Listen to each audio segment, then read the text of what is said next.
Welcome in. This is going to be a fun mini course. We're going to be looking at Ian Paice's drumming with Deep Purple, looking at some of their early tunes, but not the really early tunes. This is kind of starting to look at late 60s, early 70s, when they started to form that heavier sound and really make moves, creating massive hits like Black Knight, Smoke on the Water, The Mule, Speaking. We're going to look at those tunes. Now, Ian Paice, he's got some technique on him, so there's some intricate parts here, there's some fancy stuff going on, but he uses that technique in a very musical way. So he's not just doing it for the sake of trying to show off and be flashy. It really, really works to support the songs. So I had a lot of fun breaking this down. I've loved these drum parts forever. Love Ian Paice's drumming. Hopefully you will too, if you don't already. So we're going to get stuck into it. Click below to get the sheet music. You're going to need that so you can see what's going on. Let's get started.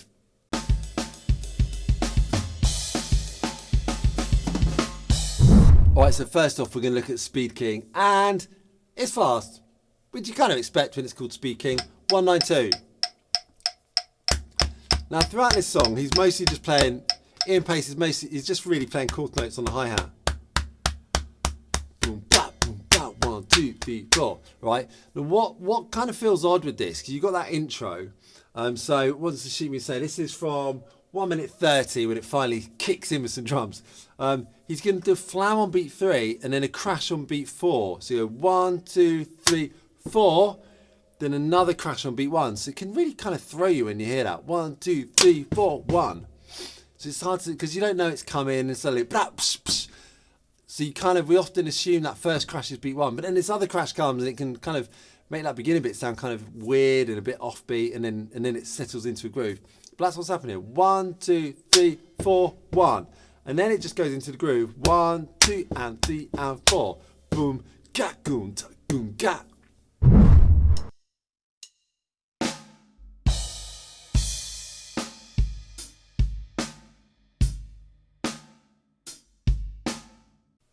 Okay, so that's the intro. So you got a couple of bars doing that kind of syncopated groove.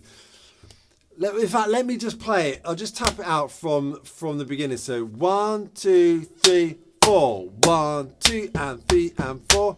1, 2, 3, and 4. Then we come to line 2, and we're going to go 1, 2, and 3, and 4, and 1. Then we're going to do 16th notes on the snare, right, left, right, left. It's a single straight roll. So you're going to go 1, 2, sorry, 1, 2, E, and a 3, E, and a 4, E, and a. Don't know why that's confusing. 1, 2, E, and a 3, E, and a 4, E, and a. Underneath it, you've got the lines getting further apart, so it's crescendo. So it's quite a simple stuff, right? But so this second line would go 1, 2, and 3, and 4, and 1, 2, 3, 4. 1, 2, and 3, and 4, and 1. And to do a crescendo of that as well, it's pretty quick. It's pretty quick. That's what makes this challenging. So you learn it slow, get your head around it, but then to build up to speed is going to be hard. And by the way, you've got no chance of playing this at full speed if you can't do a single straight roll at 192. You know, so if you can't play right, left evenly at 192, single straight roll, then you won't be able to apply that in a song. So this is why rudiments are important. Just saying. So if you need a good excuse to go and really practice your rudiments, get your single straight roll down, there it is.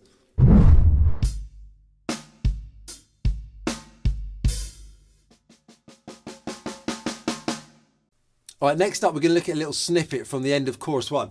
And this is a minute, 2 minutes and 1 second. This is just a really nice thing that Ian Paice does, just really cool and syncopated. So the hi-hat stay just doing our quarter notes, but around it, we're going to do the bass and snares, quite often on the offbeat. So the first bar, well, bar 1 and 2, let's look at that first. It goes 1, 2, and 3, and 4, and 1, and 2, and 3, 3, and 4. I'll do it again. 1, 2, and 3, and 4, and 1, and 2, and 3, and 4. And on 4, you hit an open hi-hat with that snare. 1, 2, and 3, and 4, and 1, and 2, and 3, and 4.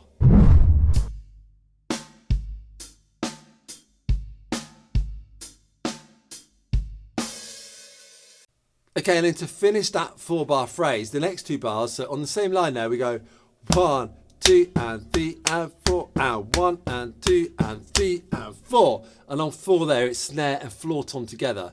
So similar to bar one, it's got a nice syncopated thing going on around the hi-hats, but then he just finishes it off with a snare and floor tom.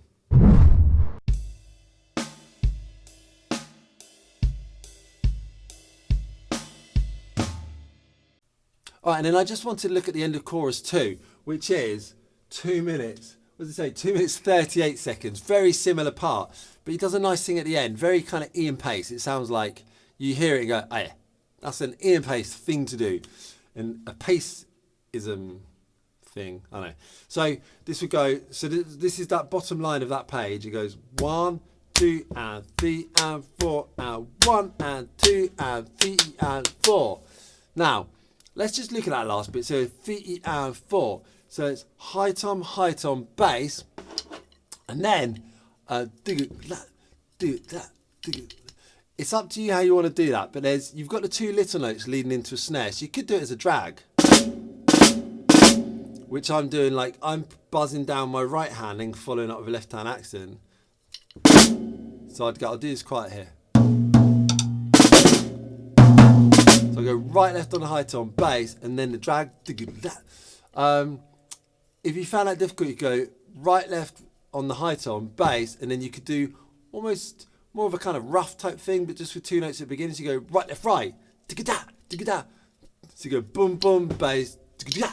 I mean, it doesn't really matter. This happens so fast.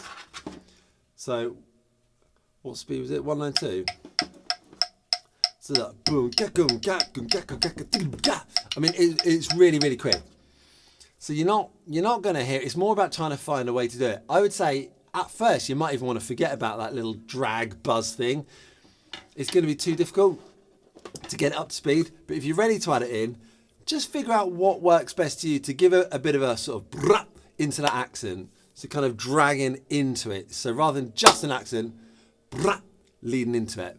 Right, so there's a couple of ways you can do it, but it's about figuring out how your hands can best get down there at that speed to create that kind of effect leading into an accent. But have a listen to me playing it.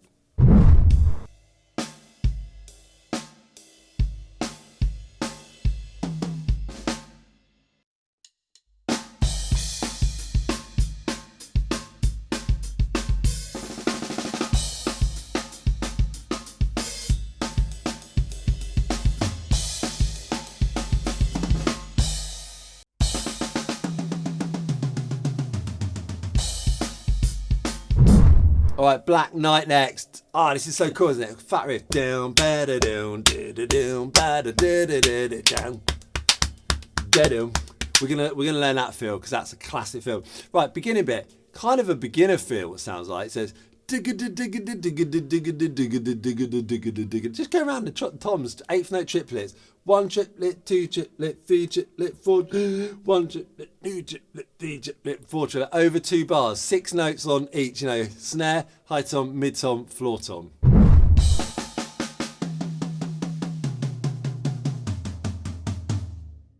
All right, so then we come into the groove. Now, this isn't written as triplets, it's written as straight 8th notes, but can you see at the beginning of this piece where it says the title, Black Knight, says it was a single, 1970, it says 135 BPM, then it says the word swung. So that tells us that those straight 8th notes are actually swung 8th notes, which means they're based on the triplet. Because I've told you that at the beginning, I don't have to write millions of triplets out. We just know every straight 8th note is actually swung. So this is written as 1 and 2 and 3 and 4, but you're actually going to play 1 triplet, 2 triplet, 3 triplet, 4 triplet, doom, doom, doom, doom, boom, boom, boom, boom, boom, bada, bada. Like, you couldn't play it straight against the song, but what I don't want you to do is learn it slowly on your own straight, and then you get to the song and you'll be like, what's going on? So it is swung, boom, boom, boom, boom, boom. And in the groove there, you're just playing on all the 8th notes with the bass drum, except on beats 2 and 4, because you put a snare drum there.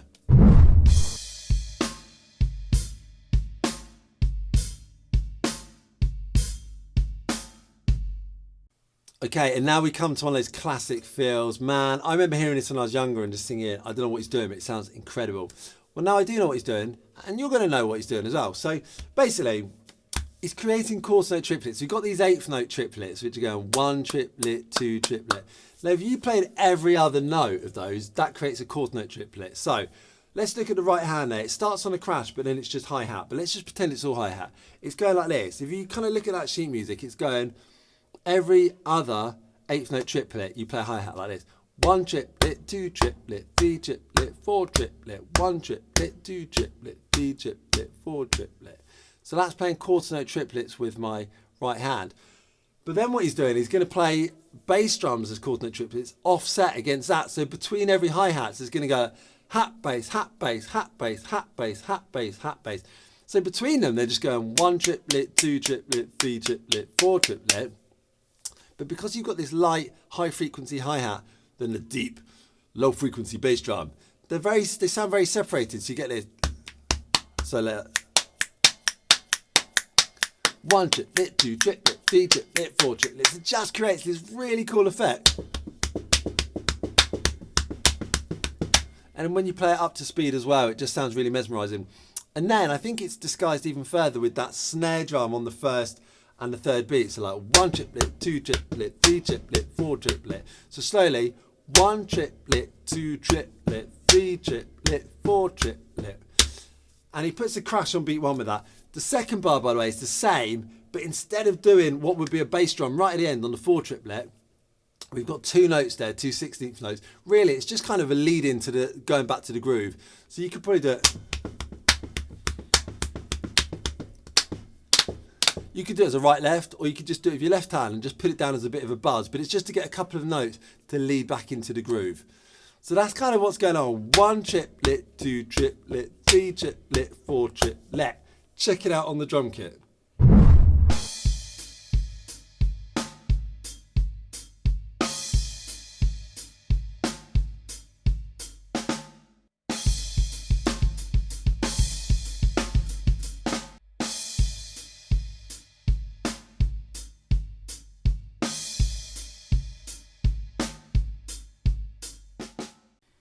Okay, so the next one is a variation on that fill, and it's a cool variation. Once you've got that pattern down and that concept down of the quarter note triplet thing, alternating the hand and the feet, you can start to move it around. So that's what he does here. So the first bar is just the same as full,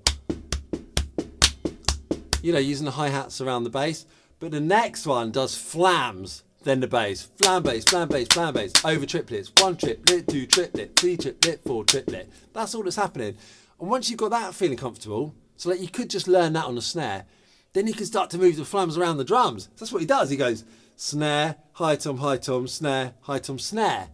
And then he misses off that last bass drum. So it's like 1 triplet, 2 triplet, 3 triplet, 4 trip. No 4 triplet, 4 trip. Okay, so that's all that's happening here, but it just sounds really cool. And you can have fun with that concept as well, just moving it around however you want.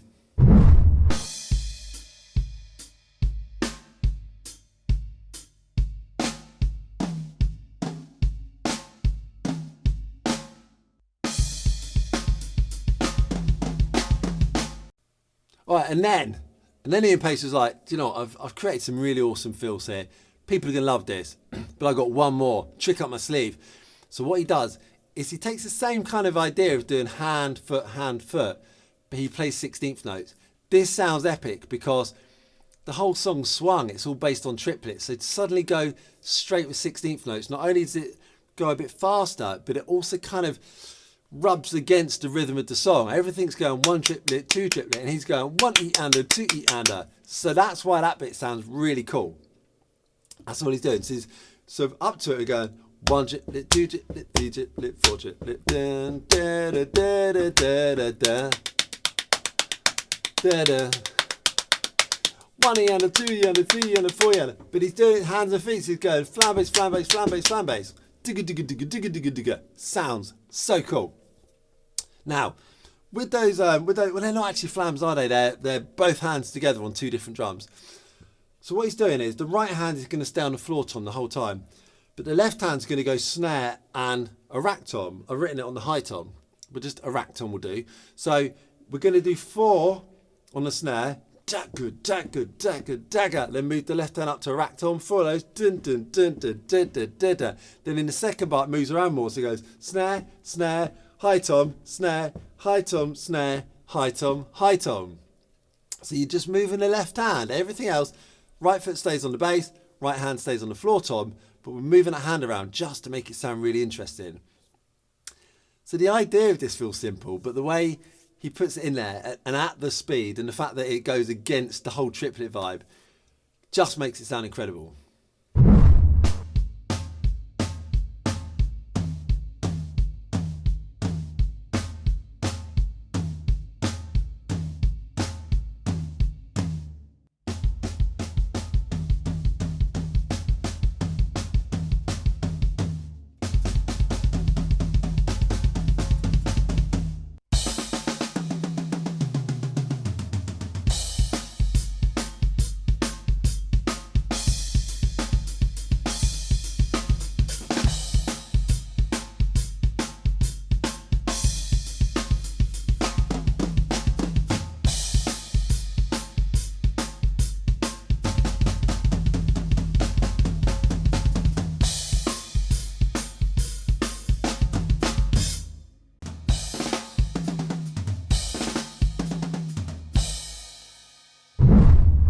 Okay, so now we're going to check out the Mule.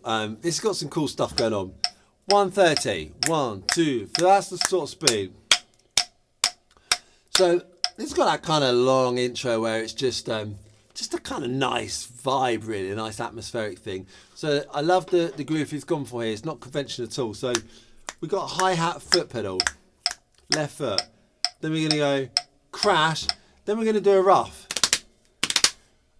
You can play this in different ways. It's 3 quiet notes and a loud note. So you could play right, left, right, or you could play right, left. So you could, do a single and a double, then a single, or you could do singles all the way, right, left, or left, right, right. However you want to do it. But the point is you do 3 quiet notes leading into a loud note. If you're not comfortable with that, you might be comfortable with a drag where you do 2 quiet notes and a loud one. But as long as you've got a bit of that effect, so you go, boom, so it's crash, rough on the snare, bass, high tom for 4/16 notes, 3E and a, 4E and, 4E and. So the last bit, 3E and a, 4E and, 3E and a, 4E and, 1, 2 and 3E and a, 4E and, 1, 2 and 3E and a, 4E and. All the time, the left foot hi-hat pedal kind of gives us a metronome.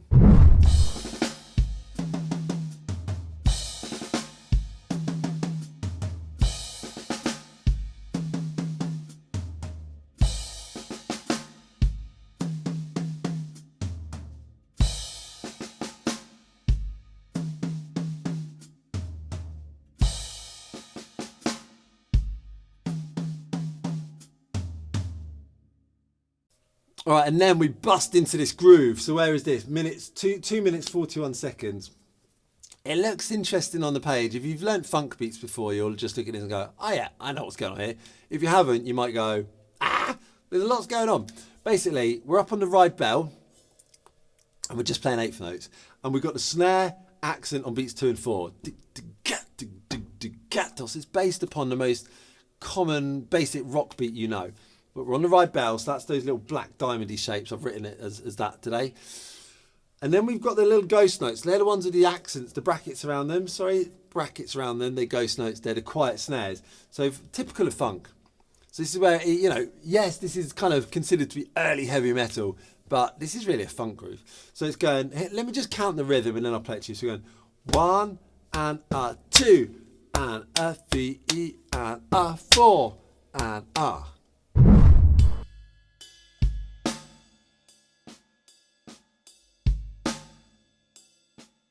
Okay, and then the second bar carries on with that theme, but it gets a bit more tricky. I'm just going to kind of count it out to you. It's still the 8th note on the ride bell, still like the 2 and 4 accents. No, it's not. The second accent's on 3 and. So let me count this out. So we go 1 and a 2 E and a 3 E and 4 E and. So 1 and a 2 E and a 3 E and 4 E and.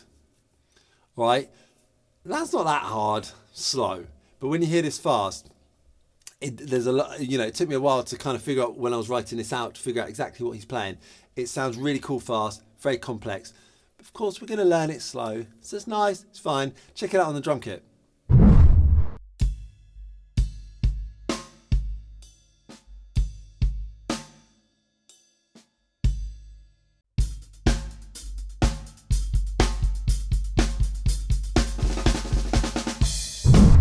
Okay, so next up, we gotta do Smoke on the Water. So we're gonna break down some of the parts here. So on this first line, we're just gonna start setting the groove up because Ian Paice just kind of builds the groove up. So he starts with just the hi-hat. So that's what we're gonna do. 16th note hi-hats, right, left, right, left, right, left, right, left, accenting on the beat. See the little accent above. 1 E and a 2 E and a right, left, right, left, right, left, right, left.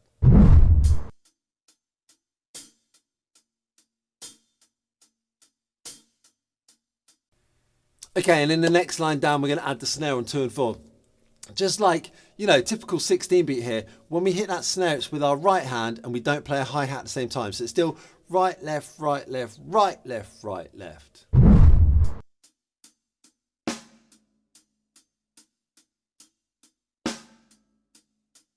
Okay, and in the next line, the development is we're going to do a bass drum on 2 and 4 with the snare in the first bar on this line. Then in the second bar, we're going to add 8th note bass drums. Now, when you're playing with the hands, the right hand's doing all the 8th notes. You're going 1 E and 2, and the left hand's doing the E's and the R's. So these 8th note bass drums are going to lock in with your right hand. So it's the right foot and the right hand locking in on every note here. Then the left hand filling in between them.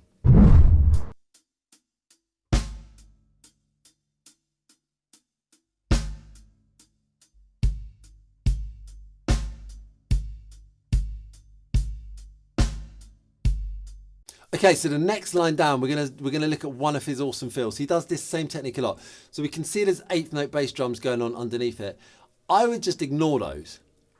Get rid of them. You can add them back in at the end if you want. So the bar starts just with the 16th note grooves. So just going right, left, right, left, right, left on the hi-hat. Then we come to these 2 snares with the dash through the stem.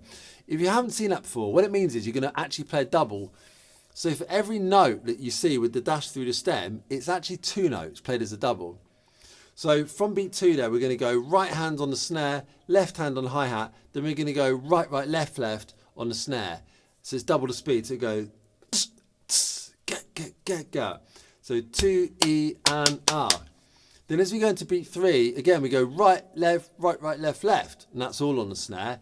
Then we just go right, left, right. So the timing of that bar goes 1 E and 2 E and 3 E and 4 E and. Okay, so I hope that makes sense. So every note where you've got the dash through it, it actually represents 2 notes played as a right, right or a left, left.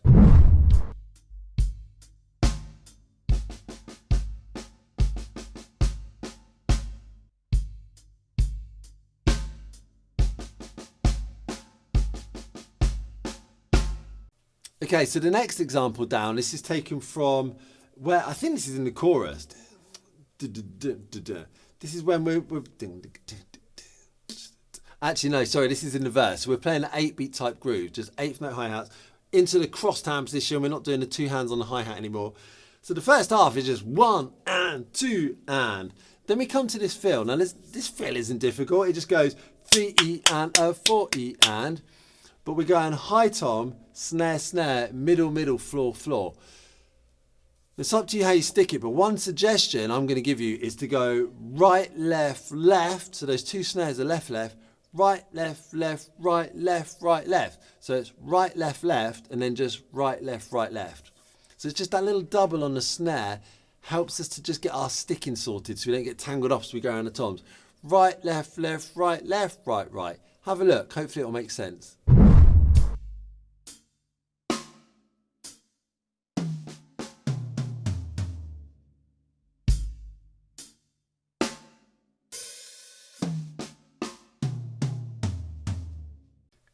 Okay, the next line down, I really like this fill. It's using some of that technique from earlier. So you've got the stem, the notes with the dash through it again. So we're going to go right, left, right, right, left, left, right, left, right, right, left, left. It does that twice. Dagga, digga, digga, dagga, digga, digga. So it's, you know, when you've got the double notes, it's doubling the speed.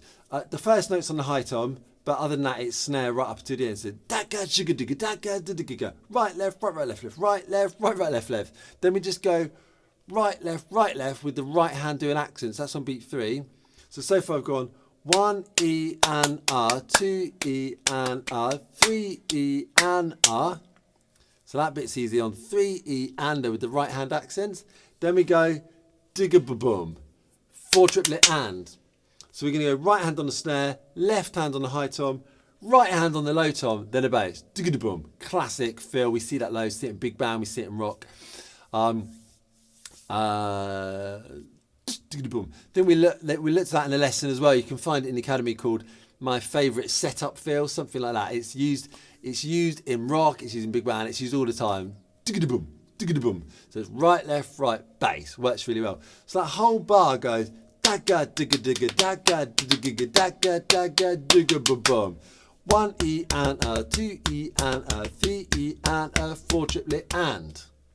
Now you might want to learn it in those 4 chunks. 1 E and a, 1 E and a.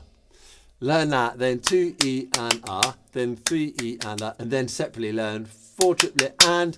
Once you've got it all, put it together, you've got an awesome feel, and then gradually bring that speed up because it sounds great at full speed.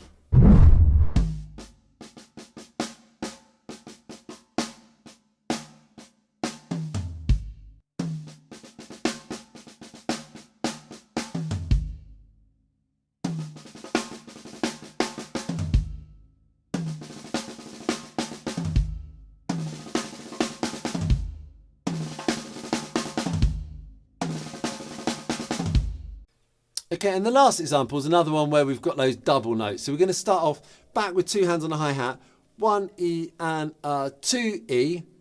So playing a 16-beat style, and then after 2 E, when we get to 2 and, we go and so it's the doubles again, and then we go 3 E and So 1 E and 2 E and 3 E and then just at the end 4 E and. So it's right hand on the snare, left hand on the high tom, right hand on the floor tom, like we did in the last example, but that was a 16th note triplet. Now it's just straight 16th notes into an 8th note. So 1 E and 2 E and 3 E and 4 E and.